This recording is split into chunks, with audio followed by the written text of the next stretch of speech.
오늘도 이 새벽에 주님 전에 나와 하나님께 기도하는 우리 모든 성도님들을 주님의 이름으로 환영하고 축복합니다. 기도하겠습니다.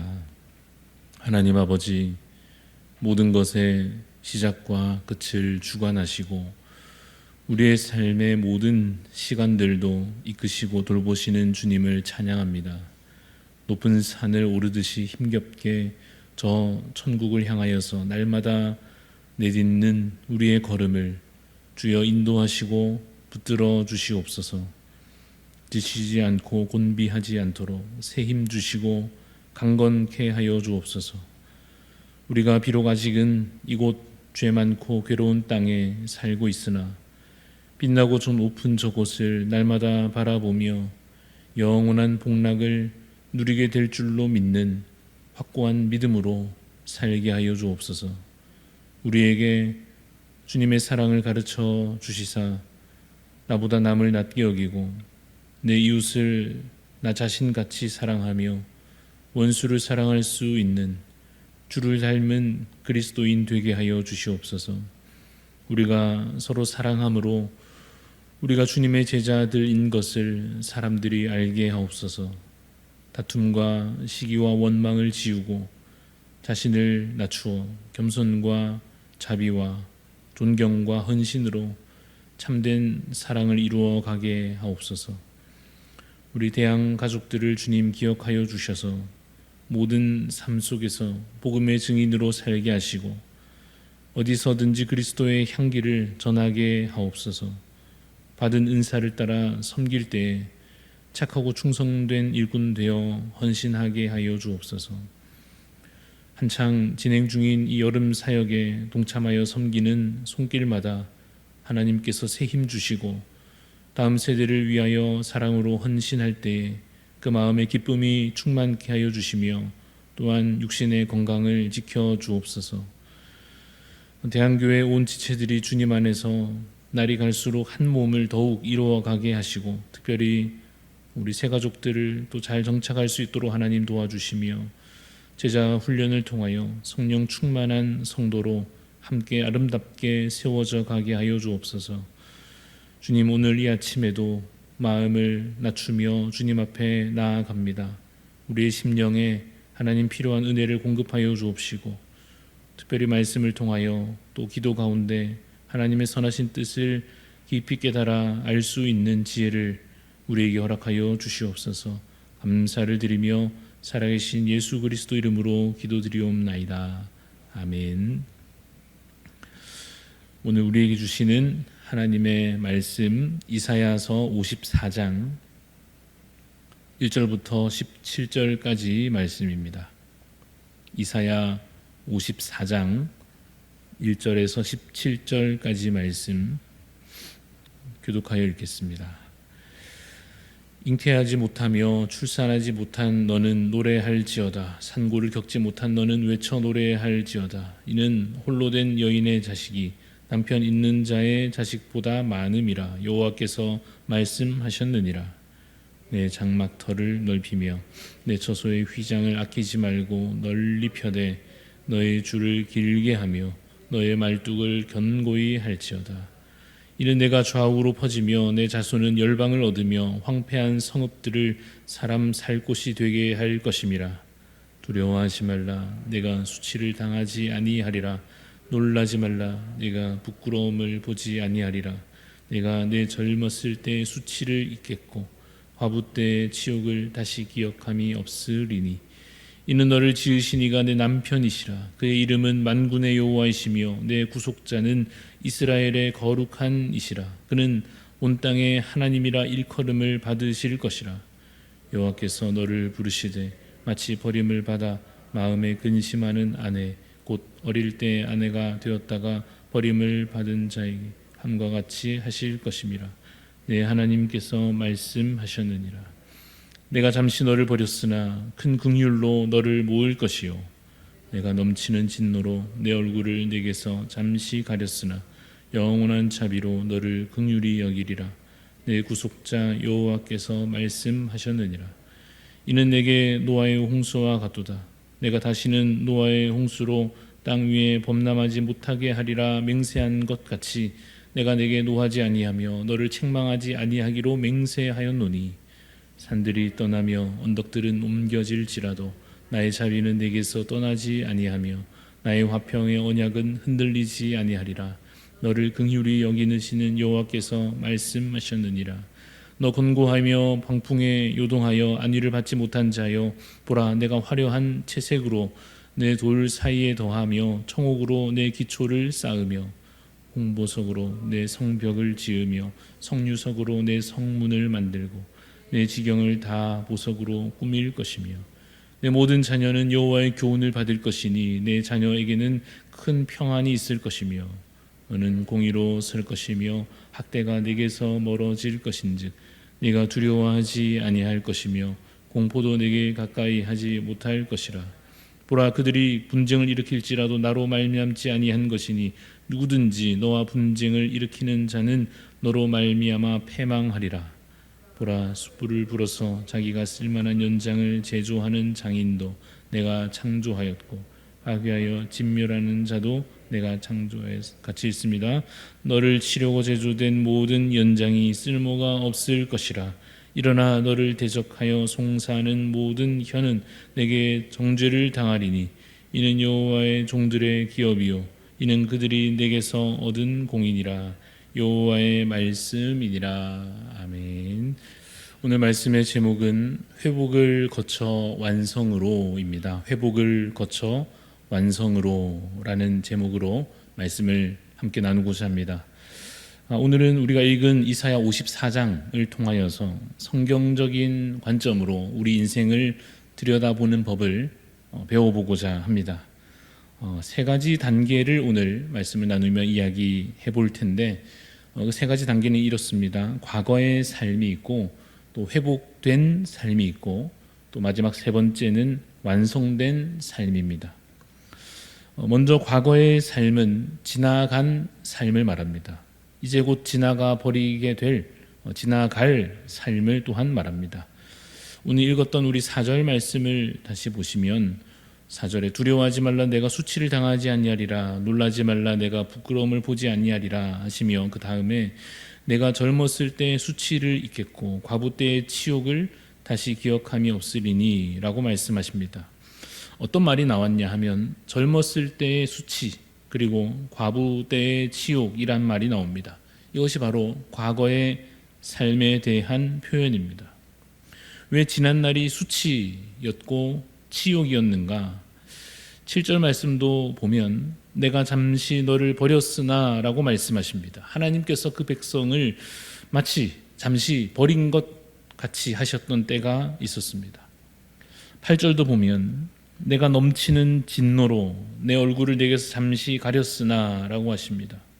하나님께서 얼굴을 가리셨다는 것은 아예 쳐다보지도 않으시듯이 아예 눈길도 주지 않으시는 것처럼 응답하지 않으시는 것처럼 그런 상태라 말할 수 있을 것입니다. 왜 하나님과 이스라엘 백성의 관계가 그렇게 되었는가? 하나님께서 진노하신 것입니다. 죄에 대한 결과입니다. 우상 숭배한 결과요. 분명히 경고하였는데 그 말씀을 듣지 않은 결과입니다. 조상 때로부터 전해져 온 그 분명한 언약의 말씀을 버린 결과요. 온 땅에 유일하신 주 하나님을 떠나버린 결과로 그렇게 된 것입니다. 그래서 하나님께서 이제 진노하셔서 그 백성을 잠시 버리셨고 그 백성들을 향하여 자신의 얼굴을 가려버리셨기 때문에 수치와 치욕이 그들에게 임하였던 것입니다. 1절에도 그와 같은 의미를 담은 표현들이 있습니다. 잉태하지 못하며 출산하지 못한 자와 같습니다. 수치와 고통의 때를 가리킵니다. 하나만 더 보면 오늘 본문 11절 말씀에도 앞부분에 너 곤고하며 광풍에 요동하여 안위를 받지 못한 자여 라고 말하는데 이 또한 그 괴로운 과거의 때를 표현하는 말입니다. 이것을 우리가 과거라고 말하는 이유는 이제 그러한 일들이 지나갈 것이기 때문에 그렇습니다. 그러한 고통의 시간들, 수치의 시간들이 지나갈 것입니다. 하나님께서 자기 백성을 결코 그러한 수치와 고통 가운데 계속 내버려 두지 않으시고 건져 올려 주십니다. 반드시 주께서 회복시켜 주십니다. 그래서 이 첫 번째 단계 과거의 삶, 그 다음으로 이어지는 삶이 무엇인가 하면 회복된 삶입니다. 오늘 4절 말씀을 다시 보십시오. 4절을 제가 읽겠습니다. 두려워하지 말라. 내가 수치를 당하지 아니하리라. 놀라지 말라. 내가 부끄러움을 보지 아니하리라. 내가 내 젊었을 때의 수치를 잊겠고 과부 때의 치욕을 다시 기억함이 없으리니 라고 말씀하십니다. 7절도 다시 봅시다. 7절에 보시면 내가 잠시 너를 버렸으나 큰 긍휼로 너를 모을 것이요. 8절도 보면 내가 넘치는 진노로 내 얼굴을 내게서 잠시 가렸으나 영원한 자비로 너를 긍휼히 여기리라. 내 구속자 여호와께서 말씀하셨느니라 라고 말씀하고 있습니다. 과거의 그 수치와 아픔이 이제 지나가고 이제 회복의 날이 임하는 것입니다. 탕자가 집을 떠났다가 이제 드디어 집으로 다시 돌아와서 얻는 그 기쁨, 그 회복과 같습니다. 드디어 이제 본래 자리로 돌아온 것입니다. 본래 아들이었기 때문에 아들의 자리로, 본래 사랑받는, 아버지로부터 사랑받던 자였으니 이제 다시 사랑받는 자로서 회복되는 것입니다. 오늘 우리에게도 이 회복의 날이 필요할 것입니다. 아마도 여러분 가운데 고통과 그 수치의 날이 지난 과거가 아니라 오늘 지금 나에게는 현재인 분들이 계실 겁니다. 심지어 이유를 알 수 없는 고난과 아픔들로 어쩌면 현재 답답한 그 시간을 지나가고 있는 분들이 계실 것입니다. 그런데 여러분 그 고통의 시간이 참 길게 지속되다 보면 회복하는 것도 참 힘이 많이 드는 것 같습니다. 왜 그러냐면은 그 고통의 시간 동안에 많은 경우 우리의 믿음도 약해지기 때문입니다. 하나님은 응답도 없으시고 나는 그 하나님께 버림받은 것 같은 그러한 메마른 심령의 상태가 시간이 많이 흘러 오래되다 보면 그 밑바닥에서 다시 회복하여 올라서기가 참 쉽지 않은 것 같습니다. 그러나 하나님께서 이 회복에 관하여서 때로 우리에게 회복을 명하시기도 하시지만 약속으로 주신다는 것을 기억하시기를 바랍니다. 물에 빠져 허우적대는 우리에게 어서 나오라고도 하시지만 보고만 계시지는 않습니다. 그 강하신 팔로 그 우리를, 고통 중에 있는 우리를 끌어올리시는 긍휼의 하나님이십니다. 그래서 7절 말씀대로 우리를 그의 긍휼로 흩어진 곳에서 다시 모아주실 것이요. 8절 말씀대로 그의 영원한 자비로 우리를 긍휼히 여기실 것입니다. 그 약속은 잠깐 있다가 또 사라져버리는 것이 아닙니다. 영원한 약속입니다. 10절 말씀에 보시면 10절에 산들이 떠나며 언덕들은 옮겨질지라도 나의 자비는 내게서 떠나지 않을 것이라 하십니다. 나의 화평의 언약은 흔들리지 아니하리라 약속하고 계십니다. 그래서 여러분 우리에게 필요한 것은 바로 믿음입니다. 하나님께서 나를 붙드실 것을 믿고 나를 다시 일으켜 세워주실 것을 믿는 분명한 믿음이 우리에게 필요합니다. 여러분 혈루증으로 오랫동안 고통 중에 있었던 그 여인, 주님의 옷에 손만 대어도 나을 줄로 믿었던 그 여인과 같은 믿음이 우리에게 필요할 것입니다.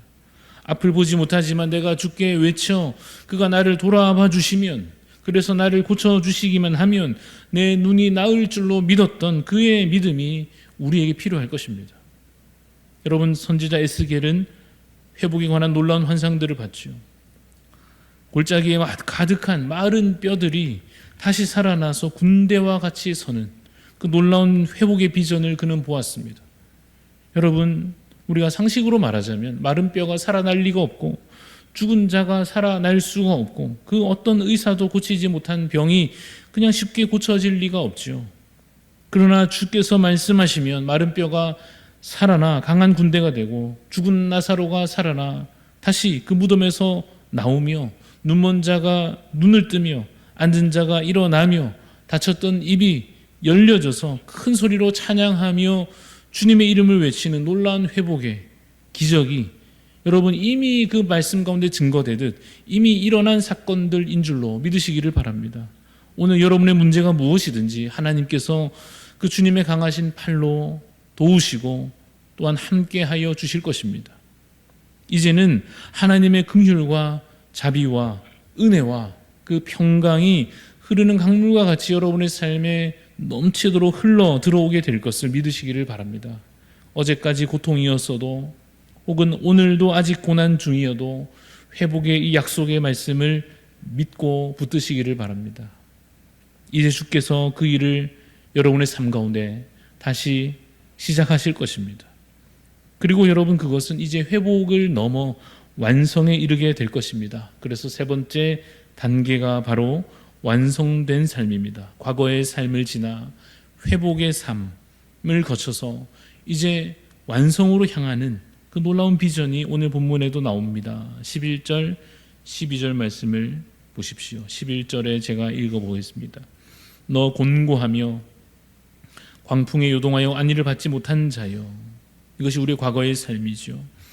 보라, 내가 화려한 채색으로 내 돌 사이에 더하며 청옥으로 내 기초를 쌓으며 홍보석으로 내 성벽을 지으며 성류석으로 내 성문을 만들고 내 지경을 다 보석으로 꾸밀 것이라 하십니다. 여러분, 어떤 이미지가 그려집니까? 성이, 우리가 함께 거할 그 성이 온통 멋지고 아름다운 보석으로 꾸며진 모습이 이 말씀 가운데 그려지고 있습니다.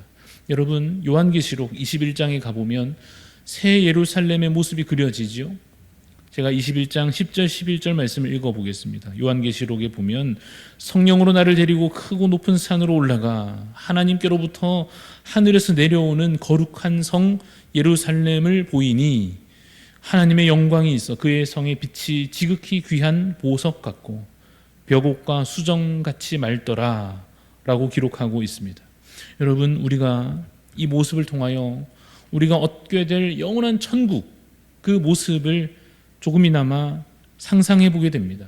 그런데 여러분, 이것은 단순히 우리가 거기서 살 것이다, 어떤 건물 같은 것으로만 이야기되는 것이 아닙니다. 물론 그 완성의 날에 영원한 천국에서 멋지고 아름다운 집에, 황금집에 살면 참 좋겠지만은, 여러분, 이 아름다운 성의 모습은 바로 우리 성도들, 우리 자신들이 온전히 회복될 것을, 영광스러운 상태로 그렇게 회복되어질 것을 나타내는 것입니다. 여러분, 우리의 모습이 마지막 날에 그와 같이 보석으로 가득한 집과 같이, 성과 같이 회복될 것을 믿으시기 바랍니다. 하늘로부터 내려오는 그 새 예루살렘 성은 그리스도의 신부로 서게 될 우리 성도들을 나타내는 것입니다. 여러분, 오늘 이 설교의 맥락으로 돌아오면 과거에 우리는 고통 중에 있었고 심지어 그것이 현재에까지 다 있습니다. 그러나 이제 이 말씀대로 하나님의 그 회복의 날이 곧 우리의 삶에 임하여질 것입니다. 하나님께서 그 이스라엘을 회복시켜 주셨던 것처럼 하나님께서 긍휼과 자비로 우리의 삶을 회복시키실 것입니다. 그리고 그 회복은 완성을 향해 나아간다 했습니다. 형편이 조금 나아지는 정도가 아니라, 아프던 것이 좀 이제 살만하여지는 정도가 아니라 모든 눈물을 닦아주시고 사망이나 애통하는 것이나 모든 괴로움이 다 지나간 상태로, 다 온전하여진 상태로 우리를 온전하게 빚어주시고 회복시켜 주실 것입니다. 그 약속을 오늘 이 말씀을 통하여 여러분 들으시고 붙드시기를 바랍니다. 우리의 결말은 영광이요 평강이며 주 안에서의 충만함입니다. 죽음도 생명도 천사도 하늘의 어떤 권세도 끊을 수 없는 그 하나님의 영원한 사랑으로 오늘도 우리를 붙드시는 우리 주님 확신하여 믿으시고 믿음으로 살아가는 복된 날이 되시기를 주님의 이름으로 축원합니다. 기도하겠습니다. 하나님, 오늘도 우리가 말씀을 붙잡기를 원합니다. 내 생각들을 멈추고 하나님, 이 삶의 현실들을 보기를 잠시 멈추어 말씀을 보며 말씀을 들으며 말씀을 마음에 새겨서 말씀을 붙잡기를 주여 간절히 원합니다. 하나님, 지난날의 삶이 잉태하지 못한 자의 삶처럼, 출산하지 못한 자의 삶처럼 수치와 지옥 가운데 있었다 하나 하나님께서 다시 그 이스라엘을 회복시키시며 거룩한 성으로 빚어가시며, 그래서 하나님 안에서 이제는 영광을 누리며 기쁨을 누리며 온 나라와 열방으로부터 오히려 주님 부러움의 대상이 될 것을 이렇게 그려내고 계신 것처럼 하나님, 우리의 삶이 정말 그와 같이 이 말씀대로 회복될 줄로 주여 믿습니다. 회복을 넘어서 하나님 완성으로 나아가는 것을 믿고 바라봅니다. 주님, 우리도 주님 앞에 거룩한 모습으로 온전한 모습으로 서기까지 주님께서 우리를 붙잡아 주실 줄로 믿사오니 하나님 이 걸음을 힘차게 걸어가 살게 하여 주시옵소서. 오늘 삶의 현실 때문에 지쳐 넘어질지라도 다시 일어서게 하여 주시옵시고 하나님 붙잡아 주시는 그 손길을 나도 이제 힘내어 붙잡게 하여 주옵시며 그 믿음으로 말미암아 오늘 살아가는 이 삶이 결코 고통 중에만 있지 아니하고 평안과 기쁨 가운데 거할 수 있도록 하나님께서 함께하여 주시옵소서. 모든 눈물을 닦아주시고 사망도 애통하는 것도 모든 악한 것들이 모든 힘든 것들이 다 지나갈 것을 약속하셨으니 하나님 믿음과 소망 가운데 그 나라를 바라보며 그 나를 소망함으로 살게 하여 주시옵소서. 하나님 우리 지체들 가운데 참으로 많은 힘든 삶의 걸음을 걷고 있는 지체들이 있습니다. 하나님 붙잡아 주옵소서. 주님 회복시켜 주옵소서. 그 삶의 자리에서 하나님의 살아계심을 경험하게 하여 주옵소서. 말씀이 역사하는 것이 그냥 마음의 위로 정도가 아니라 실제 현실의 주님 성취가 되게 하여 주시옵소서. 그래서 하나님 그 성취로 말미암아 정말 하나님 살아계심이 내 삶에 간증되어서 내 곁에 있는 많은 사람들에게 내가 경험한 그 하나님을 복음으로 전할 수 있기까지 하나님 우리를 붙잡아 주옵시고 주의 은혜로 채워 주옵소서. 감사드리오며 살아계신 예수 그리스도 이름으로 기도드리옵나이다. 아멘. 하늘에 계신 우리 아버지여, 이름이 거룩히 여김을 받으시오며 나라가 임하시오며 뜻이 하늘에서 이루어진 것 같이 땅에서도 이루어지이다. 오늘 우리에게 일용할 양식을 주시옵고 우리가 우리에게 죄 지은 자를 사하여 준 것 같이 우리 죄를 사하여 주시옵고 우리를 시험에 들게 하지 마시옵고 다만 악에서 구하시옵소서. 나라와 권세와 영광이 아버지께 영원히 있사옵나이다. 아멘. 오늘 우리 함께 기도할 제목은 베트남 땅을 위해 섬기시는 오덕 선교사님 위해서 기도해 주시기를 바랍니다. 선교사님 건강 회복을 위해서 또 영육간에 강건하시도록 또 사역의 이양과 은퇴 준비가 주님 뜻 안에 잘 이루어질 수 있도록 또 MIT 대학 캠퍼스 사역이 잘 이루어질 수 있도록 우리 선교사님 건강과 또 은퇴 준비와 캠퍼스 사역을 위해 우리 오덕 선교사님 또 베트남 땅을 위해서 기도해 주시고 또 이번 주 이제 목금토 중고등부 수련회가 준비되어 있습니다. 많은 학생들 잘 참석해서 은혜 받는 시간 될 수 있도록 기도해 주시고 또 우리 직분자 선출을 위해서도 함께 준비하는 마음으로 기도하며 또 우리 질병 중에 있는 성도들 우리 중보하는 마음으로 기도해 주시기 바랍니다. 또 우리 각자 간절한 기도의 소원 가지고 함께 기도하며 나아가시겠습니다.